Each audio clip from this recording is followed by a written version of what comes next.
जिंदगी में हर किसी को मुश्किल वक्त से गुजरना पड़ता है। कभी कभी ये संघर्ष इतने भारी लगते हैं कि हम टूटने लगते हैं।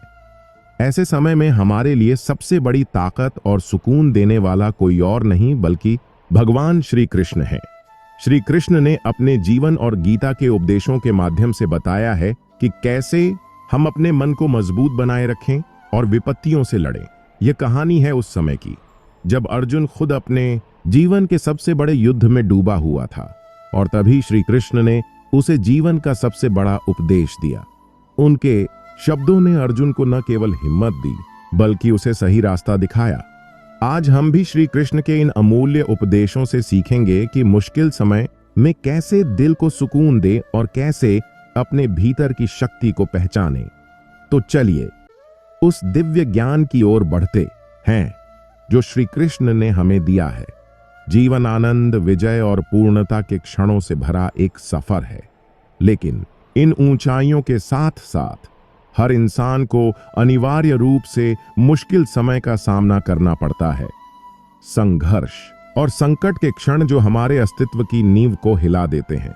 ये परीक्षण कई रूपों में आते हैं। कभी कभी वे बहुत ही व्यक्तिगत होते हैं। एक नुकसान, एक विफलता, एक विश्वासघात जो दिल को घायल कर देता है और दिमाग को धुंधला कर देता है। अन्य बार चुनौतियां सामाजिक दबावों से उभरती हैं। गलतफहमी, संघर्ष या एक ऐसी दुनिया में जगह से बाहर होने की भावना जो अनुरूपता की मांग करती है। और अक्सर सबसे कठिन लड़ाई मन के भीतर ही लड़ी जाती है, जहां चिंता, संदेह और भय अदृश्य जंजीरों का निर्माण करते हैं जो हमें हमारी वास्तविक क्षमता का एहसास करने से रोकते हैं। दर्द और कठिनाई से बचना स्वाभाविक है, फिर भी ये अपरिहार्य संघर्ष कमजोरी के संकेत नहीं है। इसके विपरीत वे शक्तिशाली शिक्षक हैं जो हमें विकास, लचीलापन और आत्म खोज की ओर मार्गदर्शन करते हैं। सवाल यह नहीं है कि कठिनाई आएगी या नहीं, बल्कि यह है कि जब यह आती है तो हम कैसे प्रतिक्रिया देते हैं। पूरे इतिहास में प्रतिकूल परिस्थितियों का सामना करने की हिम्मत की कहानियों ने लाखों लोगों को प्रेरित किया है। सबसे गहरा और कालातीत उदाहरण भारत के पवित्र महाकाव्य महाभारत और भगवान कृष्ण द्वारा महान योद्धा अर्जुन को दिए गए दिव्य मार्गदर्शन से आता है। उनकी कहानी सिर्फ एक पौराणिक कथा नहीं है, यह मानवीय स्थिति को दर्शाता एक दर्पण है। आंतरिक उथल पुथल जिसे हम सभी संकट का सामना करते समय अनुभव करते हैं। कल्पना कीजिए कि अर्जुन कुरुक्षेत्र के युद्ध के मैदान में खड़ा है, एक महान युद्ध का दिन जो राज्यों के भाग्य का फैसला करेगा। विपरीत दिशा में अपने ही परिवार और दोस्तों का सामना करते हुए उसका दिल दुख और भ्रम से भारी है। संदेह के तीर उसके दिमाग में चुभ रहे हैं। वह उन लोगों के खिलाफ कैसे लड़ सकता है जिन्हें वह प्यार करता है? युद्ध का क्या उद्देश्य है? उसका नैतिक कंपास उथल पुथल में घूमता है और उसका दिमाग डर और निराशा से लकवाग्रस्त हो जाता है। संकट का यह क्षण हमारे अपने जीवन में सामना करने वाले क्षणों से अलग नहीं है। ऐसे क्षण जब निर्णय असंभव लगते हैं और जिम्मेदारी का भार हमारी आत्मा को कुचल देता है, लेकिन यह वह क्षण है जब भगवान कृष्ण आगे बढ़ते हैं, न केवल एक सारथी या मार्गदर्शक के रूप में बल्कि ज्ञान और दिव्य चेतना के अवतार के रूप में। वे केवल अर्जुन को यह नहीं बताते कि उसे क्या करना है, इसके बजाय वे उसे एक मार्ग प्रदान करते हैं। जीवन और कर्म के गहन सत्य को समझकर भ्रम और पीड़ा से ऊपर उठने का एक तरीका। कृष्ण का संदेश अपनी सरलता और गहराई में क्रांतिकारी है। वे अर्जुन को अपने कर्मों के फल के प्रति आसक्ति के बिना अपना कर्तव्य, अपना कर्म करने के लिए कहते हैं। कर्म योग के रूप में जानी जाने वाली यह शिक्षा इस बात पर जोर देती है कि जीवन का सच्चा सार किसी विशिष्ट परिणाम की इच्छा से बंधे बिना ईमानदारी से प्रयास करने में निहित है। ऐसा करने से व्यक्ति भावनाओं के तूफान में स्थिर रह सकता है, भय या इच्छा से बह जाने के बजाय उद्देश्य में स्थिर रह सकता है। हम सभी के लिए सबक स्पष्ट है। संघर्ष की वास्तविकता को स्वीकार करना मुक्ति की ओर पहला कदम है। जब हम स्वीकार करते हैं कि कठिनाई जीवन का एक स्वाभाविक हिस्सा है, तो हमारा मन आगे की लड़ाई के लिए तैयार होना शुरू कर देता है। हम विरोध करना बंद कर देते हैं और समझना शुरू कर देते हैं। यह बदलाव महत्वपूर्ण है, क्योंकि दुख का प्रतिरोध केवल हमारे दर्द को बढ़ाता है। दूसरी ओर स्वीकृति साहस, स्पष्टता और दृढ़ रहने की शक्ति का द्वार खोलती है। खुद को अर्जुन की जगह पर रखकर कल्पना करें। आपका दिल भारी है, संदेह तूफान की तरह घूम रहा है। आप सोच रहे हैं कि क्या आपके प्रयास सफल होंगे या आपको बस हार और निराशा का सामना करना पड़ेगा। उस पल में कृष्ण के शब्द एक जीवन रेखा बन जाते हैं। आपको अपने निर्धारित कर्तव्यों को पूरा करने का अधिकार है, लेकिन आप अपने कार्यों के फल के हकदार नहीं हैं। इसका मतलब है कि प्रक्रिया पर, काम पर पूरी लगन और ईमानदारी के साथ ध्यान केंद्रित करना, जबकि सफलता या असफलता की चिंता को छोड़ देना। यह दृष्टिकोण चुनौतियों को देखने के हमारे तरीके को बदल देता है। असफलता से डरने या अनिश्चितता से पंगु होने के बजाय हम प्रत्येक कदम को बढ़ने, सीखने और अपने उच्च उद्देश्य के करीब जाने के अवसर के रूप में अपनाते हैं। संघर्ष अपने आप में एक पवित्र अभ्यास बन जाता है, हमारे चरित्र को निखारने और जीवन की हमारी समझ को गहरा करने का एक तरीका। जब आप अपने कठिन समय का सामना करते हैं, तो याद रखें कि आप अकेले नहीं हैं। अर्जुन की तरह हम में से हर कोई संदेह और निराशा के क्षणों का सामना करता है, लेकिन इन क्षणों में गहन परिवर्तन की संभावना निहित है। संघर्ष की वास्तविकता को स्वीकार करके और बिना किसी आसक्ति के कार्य करने के लिए प्रतिबद्ध होकर आप एक ऐसा मन विकसित करते हैं जो शांत, स्पष्ट और लचीला होता है। गीता हमें सिखाती है कि यह मानसिकता निष्क्रिय त्याग नहीं है, बल्कि गतिशील जुड़ाव है। यह हमें साहस और अनुशासन के साथ कार्य करने के लिए कहती है। जीवन के युद्ध के मैदान में घोड़ों का मार्गदर्शन करने वाले सारथी की तरह स्थिर रहना। जब आप कर्म योग का अभ्यास करते हैं, तो आपके कार्य आपकी आंतरिक शक्ति की अभिव्यक्ति बन जाते हैं और परिणाम चाहे अनुकूल हो या नहीं, अब आपकी शांति को भंग नहीं करते हैं। तो आज जब आप इस संदेश को सुनते हैं, तो इसे अपने दिल में गहराई से उतरने दें। शिक्षकों के रूप में आपके सामने आने वाले संघर्षों को स्वीकार करें, चुनौतियों को अपनी यात्रा के हिस्से के रूप में स्वीकार करें और अडिग ध्यान के साथ अपने कर्तव्यों के प्रति प्रतिबद्ध हों। भरोसा रखें कि ऐसा करने से आप खुद को जीवन की शाश्वत लय के साथ संरेखित करते हैं और यह संरेखण आपको वह शांति और शक्ति प्रदान करेगा जिसकी आप तलाश कर रहे हैं। याद रखें, कृष्ण के शब्दों में युद्ध केवल बाहर नहीं है, यह भीतर है। जीत दूसरों पर विजय पाने से नहीं, बल्कि आपके मन को बांधने वाले भय, संदेह और आसक्ति पर विजय पाने से मिलती है। रास्ता साफ है, अपने कर्तव्य पर अडिग रहो, अपना काम पूरे दिल से करो और परिणाम का बोझ छोड़ दो। यह भगवत गीता का शाश्वत ज्ञान है, जीवन के तूफानों से गुजरने वाले किसी भी व्यक्ति के लिए आशा और साहस की किरण। जब अंधेरा छा जाए और आपका दिल भारी हो जाए, तो इसे अपना मार्गदर्शक बनने दो। इसे आपको याद दिलाएं कि हर संघर्ष के पीछे एक गहरा उद्देश्य छिपा है, जिसे खोजा जाना बाकी है। जीवन की अप्रत्याशित यात्रा के दौरान संकट और चुनौतियां अपरिहार्य साथी हैं। ये क्षण न केवल हमारे संकल्प बल्कि हमारे चरित्र की भी परीक्षा लेते हैं। कठिनाई के द्वार में अभिभूत महसूस करना, खुद पर संदेह करना और लड़खड़ाना आसान है।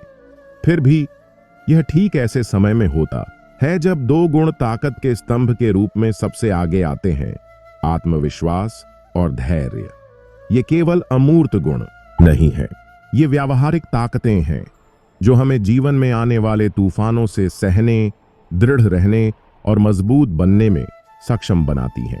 भगवत गीता भगवान कृष्ण और अर्जुन के बीच कालातीत संवाद के माध्यम से इस बारे में गहन अंतर्दृष्टि प्रदान करती है कि कोई इन गुणों को कैसे विकसित और बनाए रख सकता है। कृष्ण की शिक्षा के मूल में यह संदेश है कि सच्ची शक्ति बाहरी परिस्थितियों या क्षणभंगुर सफलताओं से नहीं बल्कि मन और आत्मा की आंतरिक महारत से आती है। इसे समझना लचीलेपन के भंडार को खोलना है जिसे कोई भी विपत्ति खत्म नहीं कर सकती। आत्मविश्वास को अक्सर सिर्फ गर्व या अहंकार समझ लिया जाता है। हालांकि कृष्ण द्वारा प्रस्तुत आध्यात्मिक और दार्शनिक संदर्भ में यह खुद पर एक गहरा भरोसा है, जीवन की चुनौतियों का सामना करने की अपनी आंतरिक क्षमता पर एक अटूट विश्वास। यह आत्मविश्वास कठिनाइयों की अज्ञानता से नहीं बल्कि इस ज्ञान से पैदा होता है कि कठिनाइयां चाहे कितनी भी कठिन क्यों न हो, क्षणिक और पार करने योग्य होती हैं। जब अर्जुन युद्ध के मैदान में संदेह से घिरा हुआ खड़ा था तो कृष्ण के शब्दों ने उसकी आंतरिक शक्ति को फिर से जगा दिया। उन्होंने अर्जुन को उसके धर्म, उसके कर्तव्य की याद दिलाई और उसे अपनी क्षमताओं और उस दिव्य मार्गदर्शन पर भरोसा करने के लिए प्रोत्साहित किया जिसने उसका समर्थन किया। यह सबक हम सभी के लिए बहुत प्रासंगिक है। जब हम संकटों का सामना करते हैं तो मन भय और संकोच में घिर जाता है। हम अपनी योग्यता, अपने निर्णयों और अपनी क्षमताओं पर सवाल उठाते हैं। फिर भी यह ठीक यही क्षण है जब आत्मविश्वास को सचेत रूप से जगाया जाना चाहिए। यह दृढ़ता से खड़े होने का निर्णय है, यह भरोसा करने का कि हमारे पास अनिश्चितता को दूर करने के लिए आंतरिक संसाधन है। यह मान्यता है कि भले ही हम हर घटना या परिणाम को नियंत्रित न कर सकें, लेकिन हम इस बात को नियंत्रित करते हैं कि हम कैसे प्रतिक्रिया करते हैं। दूसरी ओर धैर्य आत्मविश्वास का साथी है। यह बिना धैर्य या उम्मीद खोए देरी, कठिनाइयों और पीड़ा को सहने की क्षमता है। जिस तेज तर्रार दुनिया में हम रहते हैं उसमें धैर्य को अक्सर कम आंका जाता है। इसे निष्क्रियता या कमजोरी समझ लिया जाता है, लेकिन गीता इसकी असली प्रकृति को एक दुर्जेय शक्ति के रूप में प्रकट करती है। यह सिखाती है कि धैर्य का मतलब निष्क्रिय रूप से प्रतीक्षा करना नहीं है, बल्कि लगातार धीरज रखना और परीक्षणों का सामना करते हुए संभव बनाए रखना है। कृष्ण की शिक्षाएं इस बात पर जोर देती हैं कि जीवन की चुनौतियां समुद्र मंथन की तरह है, सतह पर दर्दनाक और अशांत, लेकिन नीचे कीमती खजाने के उद्भव के लिए आवश्यक है। ऐसे समय में धैर्य बनाए रखना बड़े उद्देश्य पर स्थिर नजर रखना है। यह विश्वास रखना है कि दृढ़ता से विकास, उपचार और अंततः जीत मिलेगी। इस तरह के धैर्य के लिए अनुशासन, सजगता और जीवन की लय की गहन समझ की आवश्यकता होती है। जब हम अर्जुन के उदाहरण को देखते हैं तो धैर्य की शक्ति स्पष्ट होती है।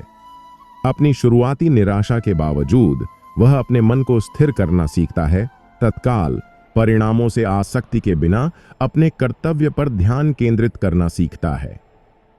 कृष्ण का मार्गदर्शन उसे एक शांत संकल्प विकसित करने में मदद करता है जो उसे युद्ध की अराजकता से बाहर निकालता है। यह शांति कार्य से अलगाव का संकेत नहीं देती है, बल्कि जीवन की मांगों के साथ एक संतुलित जुड़ाव है। परिणामों से अनासक्त रहते हुए पूर्ण प्रयास के साथ कार्य करना। हमारे अपने जीवन में इस संतुलन को विकसित करना सच्ची ताकत का सार है। यह परिस्थितियों की हर लहर से उछाले जाने और तूफान के भीतर शांत केंद्र होने के बीच का अंतर है। आत्मविश्वास चुनौतियों का सामना करने का साहस प्रदान करता है। धैर्य उन्हें बिना टूटे पार करने का धीरज प्रदान करता है। तो फिर हम व्यावहारिक रूप से इस आत्मविश्वास और धैर्य का निर्माण कैसे करें? कृष्ण की शिक्षाएं हमें मन पर नियंत्रण की कुंजी के रूप में इंगित करती हैं। जब मन को अनियंत्रित छोड़ दिया जाता है तो वह विचलित, भय और बेचैनी से ग्रस्त हो जाता है। लेकिन अनुशासित अभ्यास के माध्यम से, चाहे वह ध्यान हो, आत्मचिंतन हो या सचेतन क्रिया हो, मन को स्थिर, और केंद्रित रहने के लिए प्रशिक्षित किया जा सकता है। कृष्ण द्वारा दिए गए सबसे महान उपहारों में से एक यह याद दिलाना है कि मन हमारा दुश्मन नहीं बल्कि हमारा मित्र है। जब इसका सही तरीके से उपयोग किया जाता है तो यह लचीलेपन के लिए एक शक्तिशाली उपकरण बन जाता है। आत्मविश्वास स्वाभाविक रूप से तब पैदा होता है जब हम पहचानते हैं कि मन एक सारथी की तरह आवेगों और संदेहों को हमारे मार्ग को निर्धारित करने की अनुमति देने के बजाय स्पष्टता और शक्ति के साथ हमारे कार्यों का मार्गदर्शन कर सकता है। इसी तरह बिना किसी निर्णय के मन का निरीक्षण करना सीखकर धैर्य विकसित किया जा सकता है। जब हम रुकते हैं और अपनी चिंताओं और कुंठाओं को स्थायी अवस्थाओं के बजाय गुजरते बादलों के रूप में देखते हैं तो हम शांति और स्वीकृति के लिए जगह बनाते हैं। यह स्वीकृति हार मानना नहीं है बल्कि वास्तविकता के साथ सक्रिय जुड़ाव है जो हमें अवास्तविक अपेक्षाओं और अधीरता के बंधन से मुक्त करता है। कृष्ण द्वारा अर्जुन को दिए गए मार्गदर्शन में वैराग्य का महत्व भी शामिल है। दुनिया या कर्म से नहीं बल्कि कर्म के फलों से।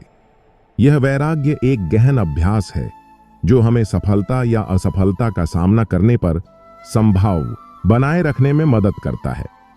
यह हमें असफलताओं से तबाह हुए बिना या जीत के नशे में चूर हुए बिना अपना सर्वश्रेष्ठ प्रयास करने के लिए प्रोत्साहित करता है। आज की दुनिया में जहां अक्सर तत्काल संतुष्टि की तलाश की जाती है और धैर्य की लगातार परीक्षा होती है, ये शिक्षाएं पहले से कहीं ज्यादा प्रासंगिक हैं। जीवन अनिवार्य रूप से कठिनाइयां पेश करेगा, नुकसान, निराशाएं, अनिश्चितताएं। हमारी ताकत का माप इनसे बचने में नहीं है बल्कि इस बात में है कि हम इनसे कैसे निपटते हैं। जब हम विपत्ति का सामना दृढ़ आत्मविश्वास और धैर्य के साथ करते हैं तो हम उस शक्तिशाली ओक की तरह बन जाते हैं जो बिना टूटे भयंकर तूफानों का सामना करता है। भगवद गीता का ज्ञान इस एहसास तक भी फैला हुआ है कि धैर्य और आत्मविश्वास आपस में जुड़े हुए हैं और एक दूसरे को मजबूत करते हैं। आत्मविश्वास के बिना धैर्य निष्क्रिय पीड़ा या निराशा में बदल सकता है। धैर्य के बिना आत्मविश्वास लापरवाह गर्व या हताशा में बदल सकता है। साथ में वे एक सामंजस्यपूर्ण शक्ति बनाते हैं जो शांत लेकिन साहसी, लचीला लेकिन लचीला है। गीता और व्यापक आध्यात्मिक परंपराओं की कहानियां ऐसे व्यक्तियों के अनगिनत उदाहरण दिखाती हैं जो इन गुणों को अपनाते हैं। उन्होंने भारी बाधाओं का सामना किया फिर भी दृढ़ रहे।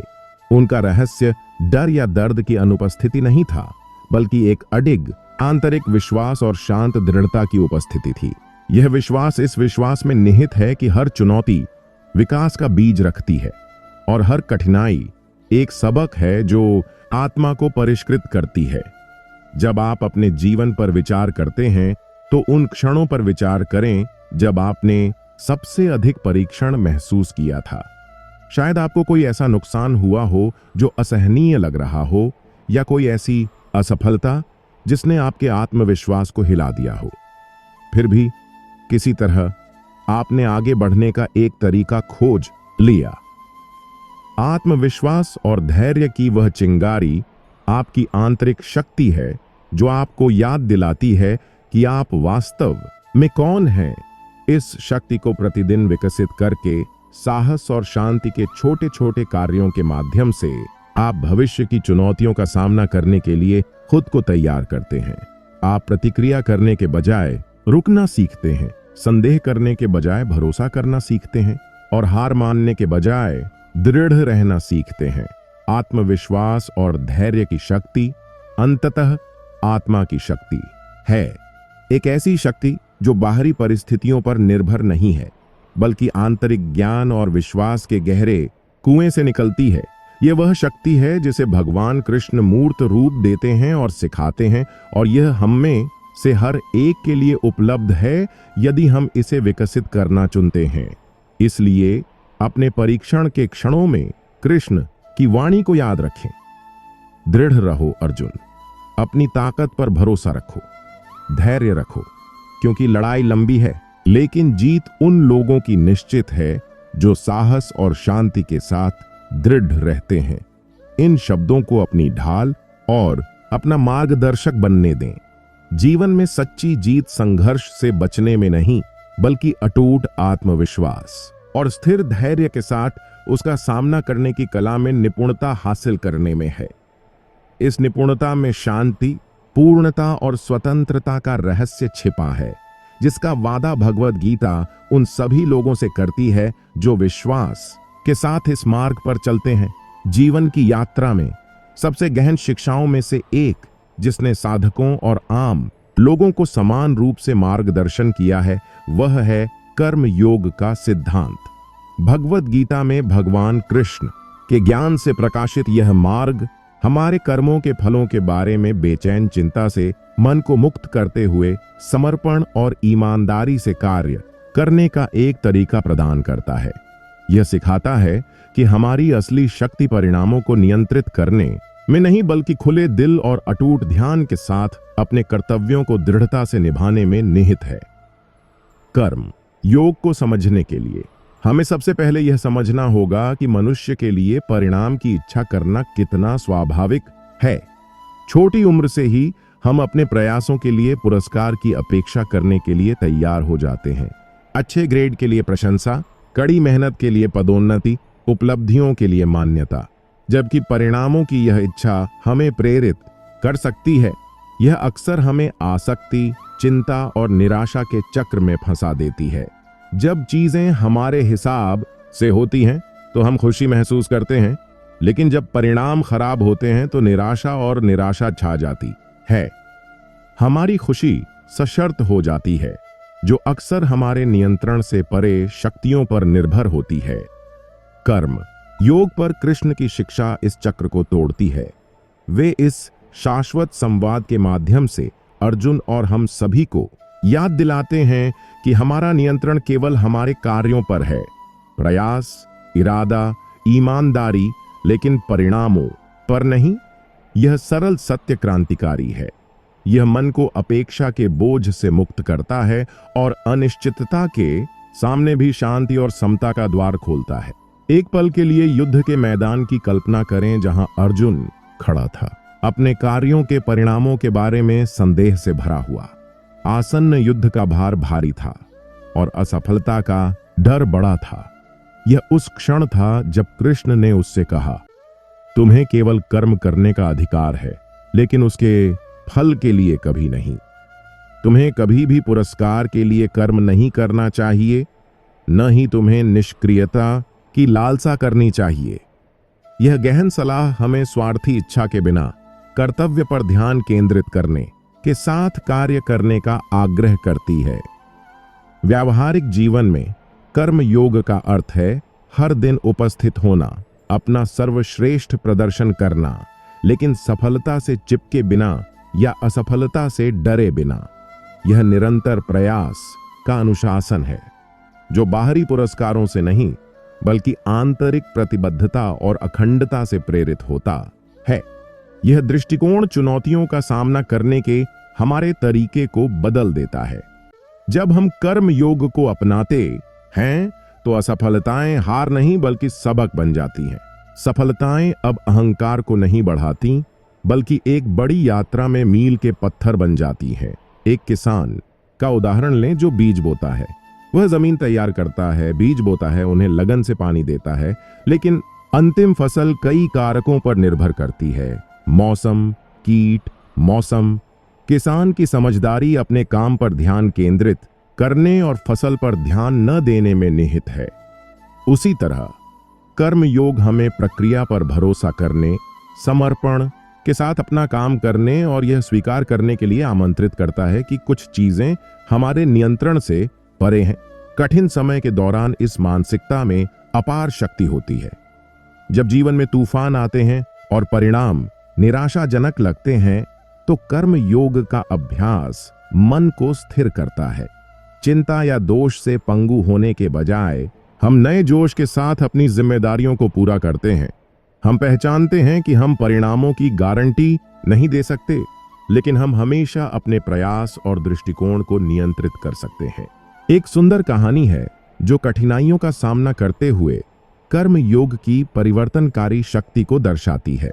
एक बार मीरा नाम की एक युवती थी जो एक शिक्षिका बनने का सपना देखती थी। उसने बहुत लगन से पढ़ाई की और एक प्रतिष्ठित शिक्षण पद के लिए आवेदन किया। हालांकि अपनी योग्यता के बावजूद उसे कई बार अस्वीकार कर दिया गया। प्रत्येक अस्वीकृति ने उसके आत्मविश्वास को हिलाकर रख दिया और उसे हार मानने के लिए प्रेरित किया। निराशा के आगे झुकने के बजाय मीरा ने कर्म योग के सार को याद किया। परिणाम की परवाह किए बिना अपने प्रयासों को जारी रखना। उसने अपने कौशल में सुधार करना जारी रखा। स्थानीय स्कूलों में स्वयं सेवा की और सीखने के हर अवसर को अपनाया। उसकी प्रतिबद्धता नौकरी के वादे से नहीं बल्कि शिक्षण के प्रति उसके जुनून और ईमानदारी से अपना कर्तव्य निभाने के उसके विश्वास से प्रेरित थी। आखिरकार उसकी दृढ़ता ने भुगतान किया। एक नया अवसर आया और इस बार मीरा का चयन हो गया। लेकिन असली जीत नौकरी में नहीं बल्कि उसकी अटूट लगन में थी, जिसने उसे अनगिनत असफलताओं के बावजूद आगे बढ़ने के लिए प्रेरित किया। मीरा की कहानी हमें याद दिलाती है कि हमारे परिश्रम का फल देरी से मिल सकता है या हमारी अपेक्षाओं से अलग हो सकता है, लेकिन कर्म योग का मार्ग आंतरिक विकास और लचीलापन लाता है। कर्म योग का एक और शक्तिशाली आयाम हमें पछतावे और अपराध बोध के थकाऊ चक्रों से मुक्त करने में इसकी भूमिका है। जब हम परिणामों, विशेष रूप से विफलताओं पर अत्यधिक ध्यान केंद्रित करते हैं तो मन अक्सर आत्मदोषी होने लगता है। काश मैंने इसे अलग तरीके से किया होता, या मुझे सफल होना चाहिए था। लगातार विचार बन जाते हैं जो हमारी ऊर्जा को खत्म कर देते हैं और हमारे निर्णय को प्रभावित करते हैं। कर्म योग एक अलग दृष्टिकोण प्रदान करता है। अतीत को स्वीकार करना, उससे सीखना और फिर अपनी ऊर्जा को वर्तमान कार्य में पुनर्निर्देशित करना, बिना इस बात से परेशान हुए कि क्या बदला नहीं जा सकता। यह अभ्यास मन की शांति लाता है और रचनात्मकता और समस्या समाधान के लिए जगह खोलता है, जिससे हम भविष्य की चुनौतियों का स्पष्टता के साथ सामना कर पाते हैं। यह ध्यान रखना महत्वपूर्ण है कि कर्म योग निष्क्रियता या लक्ष्यों की उपेक्षा को बढ़ावा नहीं देता है।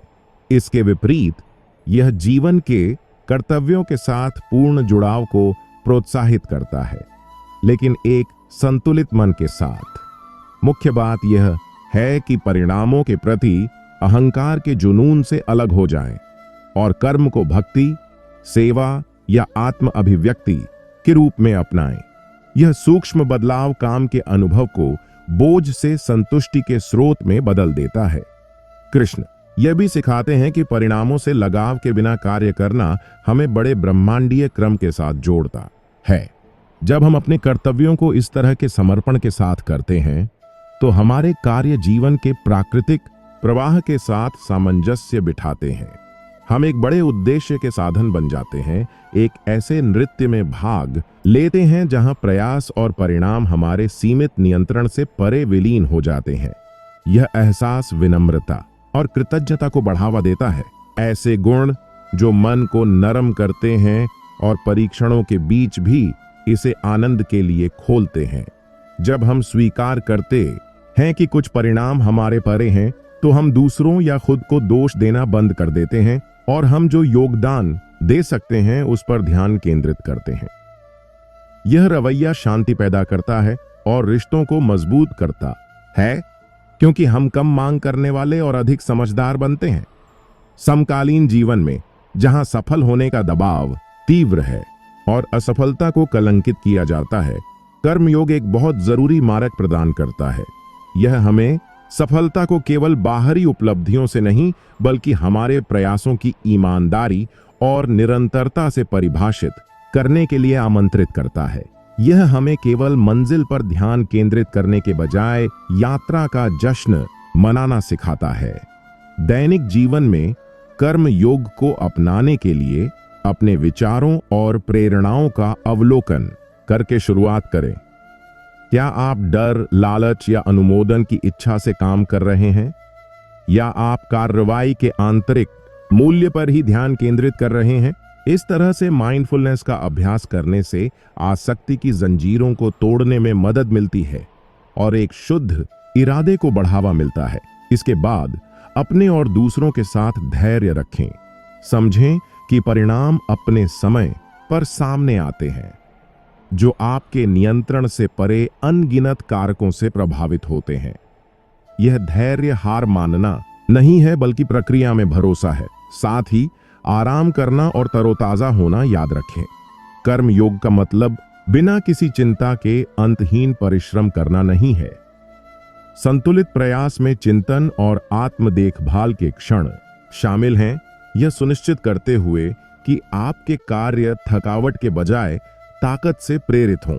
अंत में उन लोगों के जीवन से प्रेरणा लें जिन्होंने कर्म योग को अपनाया है। संत, नेता और रोजमर्रा के नायक जिन्होंने अनिश्चित परिणामों के बावजूद साहस और विनम्रता के साथ काम किया। उनकी कहानियां हमें याद दिलाती हैं कि हमारी सबसे बड़ी ताकत निष्ठापूर्वक कर्म करने की यात्रा में निहित है। जैसे जैसे आप अपना रास्ता तय करते हैं, कृष्ण के शब्दों को अपने दिल के करीब रखें। आपको केवल काम करने का अधिकार है, लेकिन उसके फल के लिए कभी नहीं। आपको कभी भी पुरस्कार के लिए कर्म नहीं करना चाहिए, नहीं आपको निष्क्रियता की लालसा करनी चाहिए। यह शिक्षा आपको हर पल को प्रेम, निष्ठा और वैराग्य के साथ कार्य करने के अवसर के रूप में अपनाने के लिए आमंत्रित करती है। ऐसा करने पर आप पाएंगे कि भविष्य के बारे में चिंता का बोझ कम हो जाता है। आपका मन शांत, केंद्रित और मुक्त हो जाता है। चुनौतियां अब आपको डराती नहीं हैं, क्योंकि आप जानते हैं कि आपकी ताकत आपके प्रयास और आपके विश्वास में है, न कि अप्रत्याशित परिणामों में। कर्म योग जीवन की परीक्षाओं को आंतरिक शांति और पूर्णता की ओर ले जाने वाले कदमों में बदल देता है। यह हमें सिखाता है कि हम हमेशा यह नियंत्रित नहीं कर सकते कि क्या होता है, लेकिन हम हमेशा यह चुन सकते हैं कि हम कैसे प्रतिक्रिया दें। यह विकल्प समर्पण और बिना किसी लगाव के कार्य करना स्थायी खुशी और सफलता का रहस्य है। तो आज चाहे आपके संघर्ष या अनिश्चितताएं कुछ भी हों, एक सांस लें और स्थिर मन से अपने कर्तव्य के प्रति फिर से प्रतिबद्ध हों। विश्वास करें कि ईमानदारी से अपना काम करके और फलों को जाने देकर आप खुद को जीवन की शाश्वत लय के साथ संरेखित करते हैं और इस संरेखण में अपनी सच्ची ताकत, शांति और स्वतंत्रता पाए। जीवन की यात्रा उतार चढ़ाव, खुशी के क्षणों और कठिनाई के समय से भरी हुई है। एक सच्चाई जो हर अनुभव में स्पष्ट है, वह है मानसिक शांति की लालसा। एक ऐसा शांत वातावरण जो स्थिर रहता है, चाहे बाहर कितने भी तूफान क्यों न हो। भगवद गीता का अंतिम पाठ भगवान कृष्ण और अर्जुन के बीच शाश्वत संवाद, विश्वास, ध्यान और भक्ति के माध्यम से उस अडिग आंतरिक शांति को कैसे पाया जाए, इस पर एक उज्जवल प्रकाश डालता है। हम अक्सर सोचते हैं कि शांति तब मिलती है जब परिस्थितियां अनुकूल होती हैं, जब समस्याएं मिट जाती हैं या सफलता मिलती है, तब हम सोचते हैं कि हमारे मन में शांति आ जाएगी। फिर भी वास्तविकता इसके विपरीत साबित होती है। भौतिक लाभ प्राप्त करने वाले कई लोग अभी भी चिंता, भय और बेचैनी से जूझते हैं। यह एक गहरा रहस्य प्रकट करता है। सच्ची शांति बाहरी परिस्थितियों से नहीं, बल्कि हमारे द्वारा स्वयं और ईश्वर के साथ विकसित किए गए आंतरिक संबंध से आती है। जब अर्जुन युद्ध के मैदान में संदेह और भय से स्तब्ध होकर खड़ा था, तो कृष्ण ने उसे न केवल दार्शनिक ज्ञान दिया, बल्कि शांति का जीवंत मार्ग भी दिया। तुम कभी अकेले नहीं हो, कृष्ण ने उसे आश्वस्त किया। मैं हमेशा तुम्हारे साथ हूं। ये शब्द समय के साथ गूंजते हैं। हम में से प्रत्येक को न केवल अपनी ताकत पर, बल्कि ब्रह्मांडीय उपस्थिति पर भरोसा बनाने के लिए आमंत्रित करते हैं, जो हर पल हमारा समर्थन और उत्थान करती है। मानसिक शांति को पोषित करने के सबसे शक्तिशाली तरीकों में से एक ध्यान का अभ्यास है। ध्यान हमें अपने विचारों और भावनाओं को उनके द्वारा बहे बिना उनका निरीक्षण करना सिखाता है।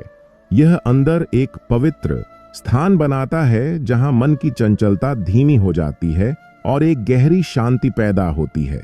इस शांति में हम अपने सच्चे स्वभाव से फिर से जुड़ते हैं, जो शांत, स्पष्ट और अपरिवर्तनीय है। ध्यान शुरू करना कई लोगों के लिए मुश्किल लग सकता है क्योंकि मन स्वाभाविक रूप से बेचैन होता है। हालांकि कृष्ण का मार्गदर्शन कोमल दृढ़ता को प्रोत्साहित करता है। सांस, मंत्र या बस वर्तमान क्षण पर ध्यान केंद्रित करके हम धीरे धीरे मन को स्थिर होने के लिए प्रशिक्षित करते हैं। यह स्थिरता बदले में चिंता को कम करती है और दिल को शांति की गहन भावना के लिए खोलती है। भक्ति या भक्ति कृष्ण द्वारा प्रकट किया गया एक और महत्वपूर्ण मार्ग है। भक्ति ईश्वर के प्रति हृदय का प्रेम पूर्ण समर्पण है। यह स्वीकारोक्ति है कि हम किसी बड़ी चीज का हिस्सा हैं। जब हम भक्ति में अपना दिल खोलते हैं तो विश्वास खिलता है। हम जीवन की धाराओं के खिलाफ अकेले संघर्ष करना बंद कर देते हैं और इसके बजाय विश्वास द्वारा समर्थित अनुग्रह के साथ बहते हैं। यह भक्ति अंधविश्वास के बारे में नहीं है, बल्कि हमारे भीतर और हमारे आसपास रहने वाली दिव्य उपस्थिति के साथ एक हार्दिक संबंध है। योग अपने समग्र अर्थ में इन प्रथाओं, ध्यान, भक्ति और अनुशासित जीवन को एक ऐसे जीवन के तरीके में जोड़ता है जो शरीर, मन और आत्मा को सामंजस्य प्रदान करता है। योग के माध्यम से हम क्रिया को विश्राम के साथ, अनुशासन को करुणा के साथ, प्रयास को समर्पण के साथ संतुलित करना सीखते हैं। यह संतुलन मानसिक स्थिरता को विकसित करता है, जिससे हमें अराजकता में भी शांत रहने में मदद मिलती है। अर्जुन के साथ कृष्ण का संवाद विश्वास के आह्वान में परिणत होता है।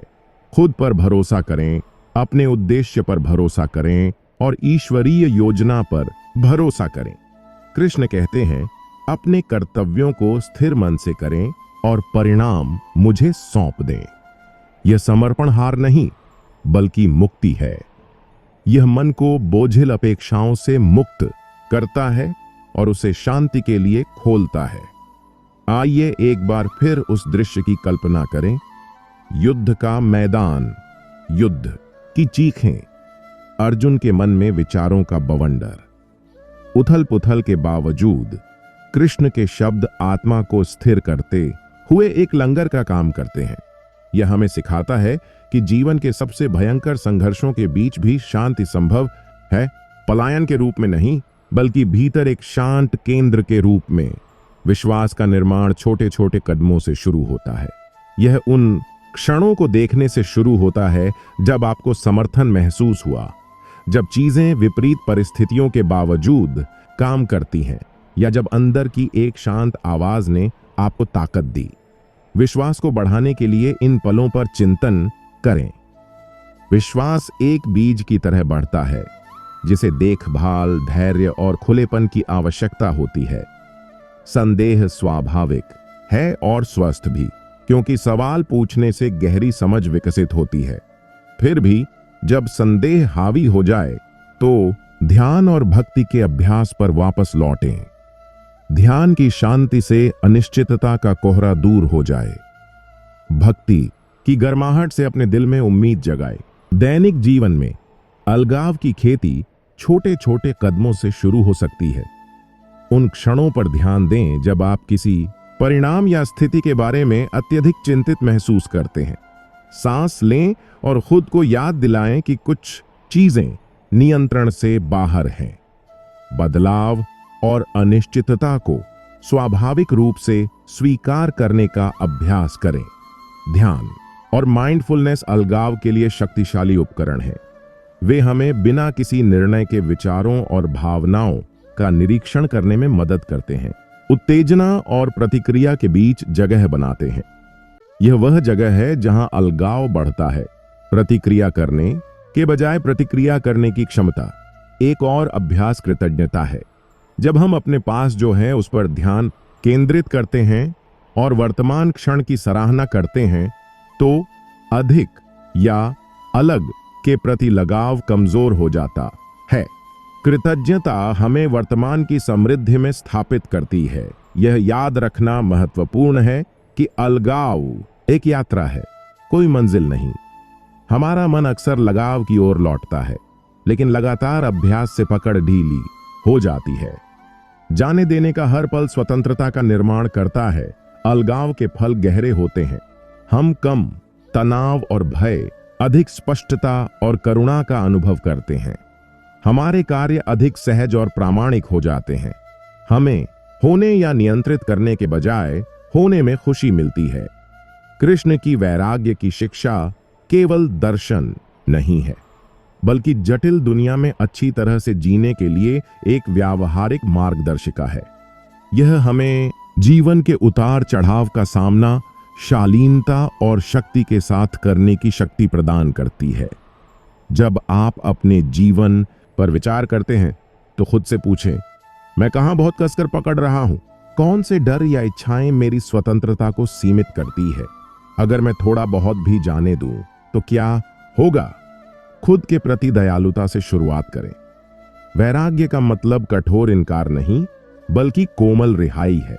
एक माली की तरह पौधे की छंटाई करते हुए जो अब आपके काम नहीं आ रहा है उसे हटा दें ताकि नई वृद्धि हो सके। जाने देने से आप खोते नहीं हैं, आप पाते हैं शांति, स्वतंत्रता और जीवन से गहरा जुड़ाव। यही कर्म योग का सार और कृष्ण की बुद्धि का सार है। तो गहरी सांस लें, अपना हाथ खोलें, जीवन के प्रवाह पर भरोसा करें और वैराग्य की कला में अपनी स्वतंत्रता पाएं।